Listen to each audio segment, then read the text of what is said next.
Welcome back. वज़ीर-ए-आज़म शहबाज शरीफ से वज़ीर दाखिला मोहसिन नकवी ने मुलाकात की है, जिसमें अहम कौमी और बैनुल-अक़वामी उमूर पर तबादला ख्याल किया गया।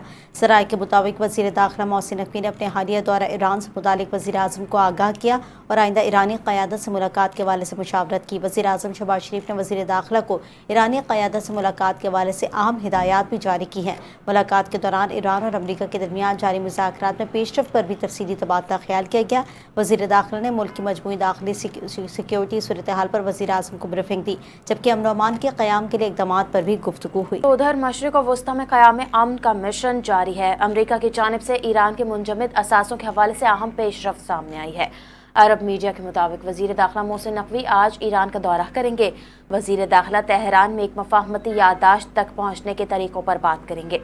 वज़ीर दाखिला ईरानी सुप्रीम लीडर के लिए फील्ड मार्शल सैयद आसिम मुनीर का खुसूसी पैगाम लेकर जा रहे हैं। ज़राए के मुताबिक मोहसिन नकवी की ईरानी सदर, स्पीकर, वज़ीर ख़ारजा से मुलाकातें मुतवक्के हैं।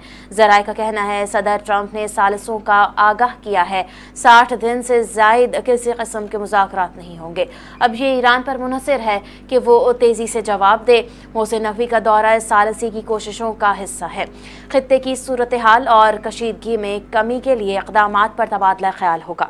लेबनानी सदर जोसेफ अपने साथ खड़े लोगों को बेचते हैं, अपने मुल्क को हकीकी दुश्मन से निजात दिलाएं। ईरानी वज़ारत ख़ारजा के तर्जमान इस्माइल बकाई का कहना है कि लेबनानी सदर ने अपने हिमायतों को छोड़ दिया, अपना गला घोंटने वालों के पीछे चल रही हैं। ईरानी वज़ीर ख़ारजा अब्बास अराग़ची ने ईरान पर लबनान के मामलात में मुदाखलत करने के लेबनानी सदर जोसेफ ऑन के बयान को हदफ तनकीद बनाया। कहा, सदर ऑन के बयानात सुनकर ऐसा लगता है कि जिसे लबनान के 5वें हिस्से पर ईरान ने कब्जा कर रखा हो। जनाब सदर, लबनान को असल दुश्मन से बचाएं। अमरीका के साथ लबनान का इस्तेमाल करना होता तो मुआहदा काफ़ी पहले हो चुका होता। गिलगित बल्तिस्तान में किस जमात की हुक्मरानी होगी, फैसला कल होने जा रहा है। 24 नशिस्तों पर 8 ख़वातीन समेत 400 से ज़ायद उम्मीदवार मैदान में हैं। पोलिंग सुबह 8 से शाम 5 बजे तक जारी रहेगी। पोलिंग का अमला और सामान आज तमाम स्टेशन पर पहुँचाया जाएगा। सिक्योरिटी के सख्त इंतजामात किए गए हैं। तैयारियां मुकम्मल कर ली गई। जिला दियामीर में दफ़ा 144 का नफाज भी कर दिया गया। इंतखाबात के लिए 1368 पोलिंग स्टेशन कायम किए गए हैं, जिनमें 480 पोलिंग स्टेशन इंतहाई हसास, 350 हसास जबकि 457 नॉर्मल करार दिए गए। सूबा भर में रजिस्टर्ड वोटर्स की तादाद 9,58,780। दूसरी जानिब डिप्टी कमिश्नर दियामीर ने 60 रोज़ा पाबंदियों का हुक्मनामा जारी कर दिया, जिसके तहत दियामीर में असलहे की नुमाइश और हवाई फायरिंग पर मुकम्मल पाबंदी होगी। Chairman Peoples Party Bilawal Bhutto Zardari ने गिलगित बल्तिस्तान के अवाम के लिए खुसूसी पैगाम में कहा कि पीपल्स पार्टी 3 नस्लों से इलाके के हक के हाकमियत के लिए जदोजहद कर रही है। कायदे अवाम जुल्फ़िकार अली भुट्टो ने FCR का खात्मा किया। शहीद बेनज़ीर भुट्टो ने 1994 में सियासी हुकूक की बुनियाद रखी, जबकि आसिफ अली जरदारी ने गिलगित बल्तिस्तान को शनाख्त दी। बिलावल भुट्टो जरदारी ने कहा कि अब नई नस्ल की बारी है और गिलगित बल्तिस्तान की तरक्की के लिए मिलकर आगे बढ़ना होगा। उन्होंने कहा कि वसाइल से तरक्की, बिजली के मंसूबे, इंफ्रास्ट्रक्चर और रोज़गार के नए मौके पैदा किए जाएंगे। चेयरमैन पीपल्स पार्टी ने आवाम से अपील की है कि 7 जून को तीर के निशान पर मोहर लगाए ताकि गिलगित बल्तिस्तान को मौशी तौर पर मजबूत बनाया जा सके। दूसरी जानिब गिलगित बल्तिस्तान इलेक्शन में चलास में आज़ाद उम्मीदवारों के हामी आपस में लड़ पड़े। GBA 15 और 16 के आज़ाद उम्मीदवारों के सपोर्टर्स में तसादुम हो गया, जिसके नतीजे में 2 अफराद जख्मी हो गए। तसादुम में असलहा का भी इस्तेमाल किया गया, एक दूसरे पर डंडे बरसाए गए। फायरिंग से खौफ व हिरास फैल गया। पुलिस ने कारकुनों को मुंतशिर करने के लिए शेलिंग की। डाकखाना बाजार की दुकानें बंद कर दी गई। दूसरी जानिब गिलगित बल्तिस्तान में सियासी मुखालिफिन की जानिब से इस्तेमाल की जाने वाली ज़बान शर्मनाक है।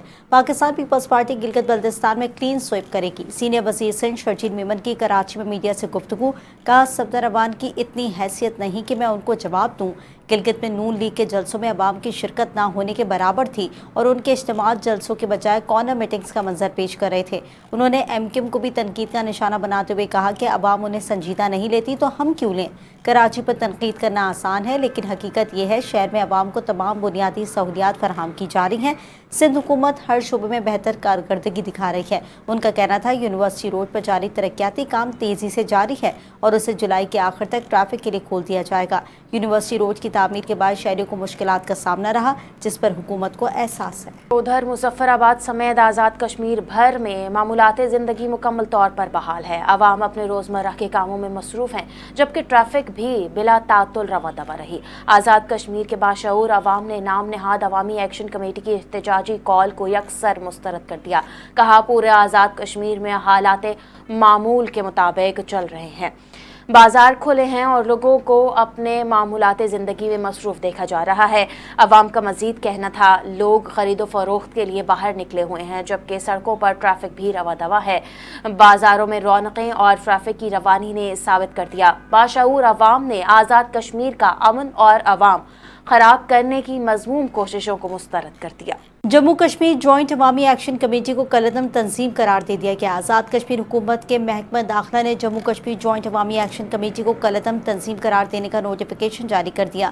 نوٹیفیکیشن کے مطابق Jammu Kashmir action committee joint عوامی ایکشن کمیٹی فرسٹ شیڈول میں شامل ہے۔ عوامی ایکشن کمیٹی کے نام سے کام کرنے والی تنظیم کو فرسٹ شیڈول میں شامل کر دیا گیا ہے۔ تنظیم کو انسداد دہشت گردی ایکٹ 2014 کے تحت کالعدم قرار دیا گیا۔ نوٹیفیکیشن کے مطابق صدر آزاد کشمیر نے تنظیم کو کالعدم قرار دینے کی منظوری دی ہے۔ تنظیم کے خلاف امن اور سلامتی کو نقصان پہنچانے کی معقول شواہد ہیں۔ تنظیم ریاست میں انتشار پیدا کرنے میں ملوث پائی گئی ہے۔ وفاقی وزیر دفاع خواجہ آصف نے کہا ہے کہ سیالکوٹ نے کاروباری طبقے نے ملک کی معیشت کی ترقی اور استحکام میں ہمیشہ اہم کردار ادا کیا ہے۔ Sialkot chamber of commerce and industry کا ملک کی معیشت میں ایک نمایاں اور قابل قدر مقام ہے۔ خواجہ آصف نے اپنے خطاب میں کہا کہ سیالکوٹ کی صنعتیں بالخصوص برآمدی شعبہ قومی خزانے میں قیمتی زر مبادلہ لانے میں اہم کردار ادا کر رہا ہے۔ چمڑے کی صنعت مسلسل ترقی کی جانب گامزن ہے اور اس شعبے میں جدید تقاضوں کے مطابق پیش رفت خوشائند ہے۔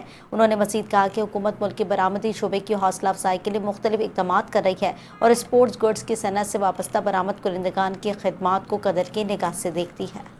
مالی سال 2026-27 کے بجٹ میں تنخواہوں میں 10 سے 15% اضافہ تجویز کیا گیا ہے۔ وزیراعظم شہباز شریف نے ایک اجلاس میں آئندہ مالی سال کے بجٹ پر مشاورت کی ہے۔ اجلاس میں نئے مالی سال کے بجٹ بالخصوص P S D P taxes اور تنخواہوں اور پینشن میں اضافے کے ایشوز پر مشاورت ہوئی۔ وفاقی وزیر خزانہ نے وزیراعظم کو بجٹ کے اہم پہلوؤں پر بریفنگ دی۔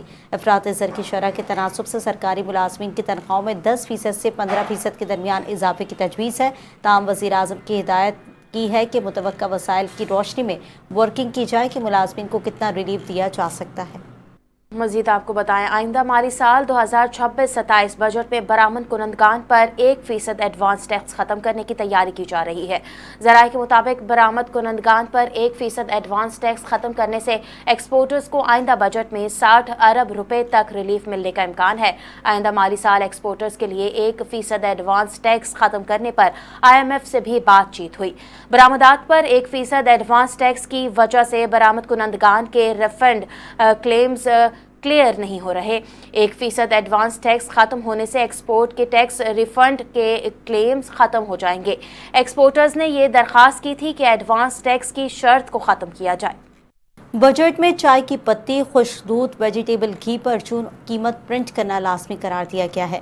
FBR ذرائع کے مطابق ضروری اشیاء پر سیلز ٹیکس وصولی کے لیے پرچون قیمت پرنٹ کرنے کا لازمی قرار دیا گیا۔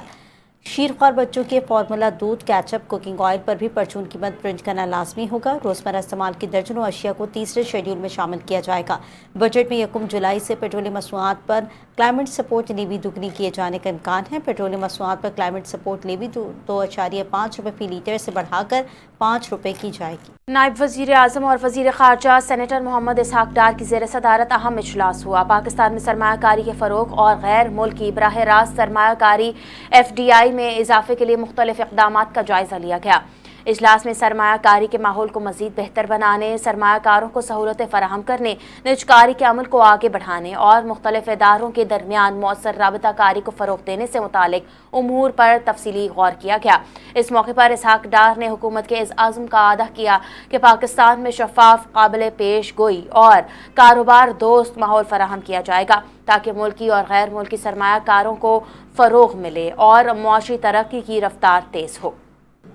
खबर दें आपको, कराची के इलाके पीराबाद में 14 साल बच्चे से ज्यादती का हौलनाक वाकया सामने आया है, जहां मुलजिम असले के जोर पर बच्चे को अगवा करके कई बार बच्चे के साथ ज्यादती का निशाना बना चुका है।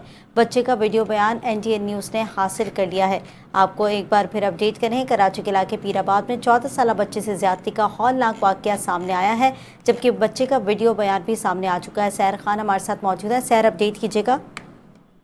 बिल्कुल, देखिए ये इंतहाई दिलखराश वाकया जो है वो डिस्ट्रिक्ट वेस्ट के थाना पीराबाद की हुदूद में पेश आया है, जहां 14 साला मासूम बच्चे को जो है दरिंदगी का निशाना बनाया गया है। इस केस में अब एक अहम तरीन पेशरफ ये हुई है कि मुतासरा बच्चे का एक वीडियो बयान भी जो है वो भी सामने आया। इस वीडियो में मासूम बच्चा रोते हुए अपने साथ होने वाले जुल्म की पूरी कहानी सुना रहा है। बच्चे ने बताया कि किस तरह मुलजिम ने उसे असले के जोर पर डराया है, जबरदस्ती अपने साथ नामालूम जगह पर लेकर गया और वहां उसके साथ जो है 4 से 5 बार ज्यादती की है। मासूम बच्चे ने वीडियो में ये भी इंकशाफ किया है कि मुलजिम इस दौरान इसकी नाजेबा वीडियोस भी बनाता रहा ताकि इसे किसी को बताने से रोक सके। जबकि इस वीडियो बयान के सामने आने के बाद मुतासरा खानदान जो है वो शदीद सदमे और खौफ की हालत में है, क्योंकि मुलजिम अब भी मफरूर है और खानदान को केस आगे बढ़ाने पर जान से मारने की धमकियां दे रहा है। अहले खाना ने इस वीडियो को बयान को जो है आला हुकाम तक पहुंचाते हुए IG सिंह से मुतालबा किया है कि इस वीडियो को सबूत के तौर पर लेकर मुलजिम को जो है फौरी गिरफ्तार किया जाए और मजलूम खानदान को जो है पुलिस तहफ़्फ़ुज़ फराहम किया जाए। जी,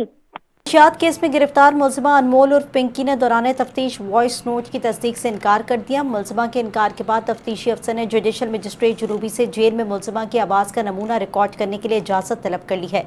तफ्तीशी अफसर के मुताबिक दौरान तफ्तीश मुलजिमा के मुताबिक वॉइस नोट मिले हैं, ताहम मुलजिमा की जानिब से वॉइस नोट की तस्दीक से इनकार किया गया है। तफ्तीशी अफसर का कहना था कि मनशियात केसेस की तहकीकात के लिए वॉइस नोट अहम शवाहिद है, लिहाजा मुलजिमा की आवाज़ और वॉइस नोट का फॉरेंसिक ज़रूरी है। तफ्तीशी अफसर ने मज़ीद कहा कि फॉरेंसिक से वॉइस नोट के असल होने की तस्दीक हो सकेगी। इसी के साथ न्यूज़ बुलेटिन से फिलहाल के लिए इतना ही। ब्रेक के बाद हाजिर होंगे हेडलाइंस के साथ। देखते रहिए NTN न्यूज़।